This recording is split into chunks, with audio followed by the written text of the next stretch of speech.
আমরা অনেকদিন পরে আমাদের চ্যানেলে আজকে কন্টেন্ট নিয়ে এসেছি।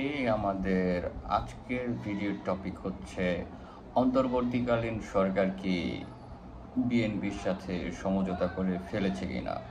তো আমরা কালকে দেখলাম যে আমাদের অন্তর্বর্তীকালীন সরকারের প্রধান উপদেষ্টা ডক্টর মোহাম্মদ ইউনূস লন্ডন গিয়েছিলেন রাষ্ট্রীয় সফরে।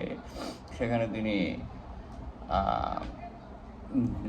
রাজা কিং চার্লসের সাথে দেখা করেছেন, তার কাছ থেকে সম্মাননা পুরস্কার গ্রহণ করেছেন। এরপর তিনি দেখা করেছেন বিএনপির ভারপ্রাপ্ত চেয়ারম্যান তারেক রহমানের সাথে। আমার যতটুকু ধারণা সেটা হচ্ছে এই সফরের মেইন কারণই ছিল তারেক রহমানের সাথে দেখা করা। রাজা কিং চার্লসের কাছ থেকে পুরস্কারের থেকেও বড় কথা হচ্ছে তিনি গিয়েছিলেন মূলত একটা ডিল করার জন্য বিএনপির সাথে, যে নির্বাচনটা কবে দেওয়া যায়। তো তাদের মিটিং শেষে তারা যে যৌথ একটা বিবৃতি দিয়েছে, সেখানে দেখা গেছে যে তারা বলেছে ফেব্রুয়ারির মাঝখানে, মানে রমজানের এক সপ্তাহ আগেই তারা ইলেকশন দিয়ে দেবে। এখন যেহেতু বিএনপি এখন সব থেকে বড় রাজনৈতিক পার্টি, তাদের সাথে সরকারের এরকম ডিল হবে এটাই স্বাভাবিক। বাট আমি আশা করব অন্তর্বর্তীকালীন সরকার যাতে তাদের নিরপেক্ষতা নষ্ট না করে কারোর সাথে, তারা এনসিপির সাথেও এভাবে কোনো ডিল না করে, বিএনপির সাথেও না।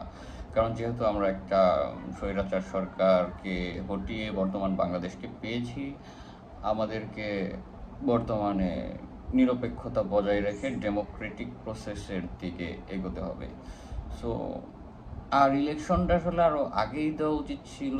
সো তারেক রহমানের সাথে মিটিংয়ের পরে ইলেকশনের ব্যাপারটা আমার পছন্দ না হলেও ইলেকশনকে আমি সাপোর্ট করি, যে আরও আগেই ইলেকশনটা দেওয়া উচিত ছিল। 2026-এর ফেব্রুয়ারি পর্যন্ত যাওয়াটা ঠিক হয়নি।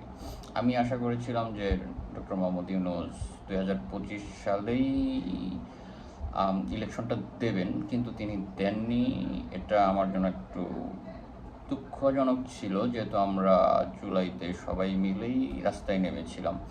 এখন আমাদের সবারই আশা টাশা থাকে, সেই হিসেবে আমার আশা ছিল ডক্টর মোহাম্মদ ইউনূস আমাদেরকে আশাহত করবেন না, কিন্তু তিনি আমাদেরকে আশাহত করেছেন।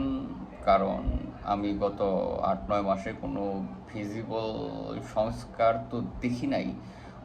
আওয়ামী লীগের যে বিচার হওয়ার দরকার সেই বিচারটাও আমার চোখে পড়ে নাই। সো আমি জানি না ডক্টর মোহাম্মদ ইউনূস কী সংস্কার করতেছে, কী চাইতেছে, বাট তার কোনো আমি 5 আগস্টের পরে ইন্টারিম গভর্নমেন্টের অনেক বড় একটা সাপোর্টার ছিলাম, বাট তাদের কোনো কাজের অগ্রগতি আমার চোখের সামনে পড়ে নাই। তারা সেই আওয়ামী লীগের মতোই দেশ চালাচ্ছে, ঘুষ টুস সেগুলো কোনোটা তো কমেই নাই, উল্টা কিছু কিছু দিকে বেড়েছে। মব তারা কন্ট্রোল করতে পারেনি।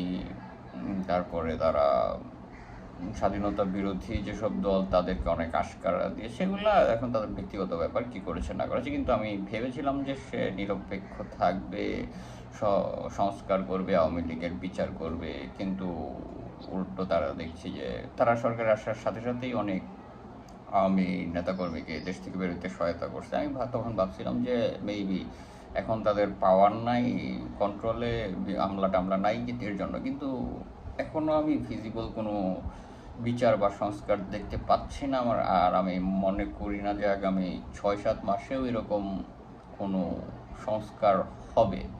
তো ইলেকশন দিয়ে পরবর্তী গভর্নমেন্টের কাছেই এগুলা দিয়ে দেওয়া উচিত। অ্যান্ড আই হোপ বিএনপি আমাদের আশাহত করবে না। আর বিএনপির পরের সরকারের কাছে আমার একটাই আশা থাকবে যে আপনারা আওয়ামী লীগ হবেন না। আওয়ামী লীগ যেমন আমলা, আর্মি এদের কথা শুনে অনেক গণবিরোধী পদক্ষেপ নিয়েছিল, যার কারণে এরা রেশনালে পরে একটা অভ্যুত্থানের মাধ্যমে এদের সরতে হয়েছে। আমি আপনাদের রিকোয়েস্ট করব, পাওয়ারে যাওয়ার পরে আপনারা এরকম কোনো ডিসিশন নিয়েন না যাতে আমাদের সবাইকে আপনাদের বিরুদ্ধে আবার আন্দোলনে নামা লাগে। আওয়ামী লীগ যেখানে এত একটা স্ট্রাকচার পাওয়ারফুল সরকার হয়ে থাকতে পারে নাই, আপনারাও ফিউচারে তাদের পদক্ষেপ যদি ফলো করেন আপনারাও বেশি দিন পাওয়ারে থাকতে পারবেন না। সো আপনারা ডেমোক্রেটিক প্রসেসে আগান। আমি মন থেকে চাই যে আপনারা গণতান্ত্রিকভাবে ক্ষমতায় এসে দেশের উন্নয়ন করেন, কিন্তু আপনারা যদি আওয়ামী লীগের মতো এই গণবিরোধী বিভিন্ন ডিসিশন নিয়ে মানুষকে ভোগান, আপনাদের ফিউচারও আওয়ামী লীগের মতো হবে, এটা আপনারা লিখে রাখেন। সো ফিউচারে আমি আশা করব বিএনপি সরকার এলে তারা they will not follow Awami League.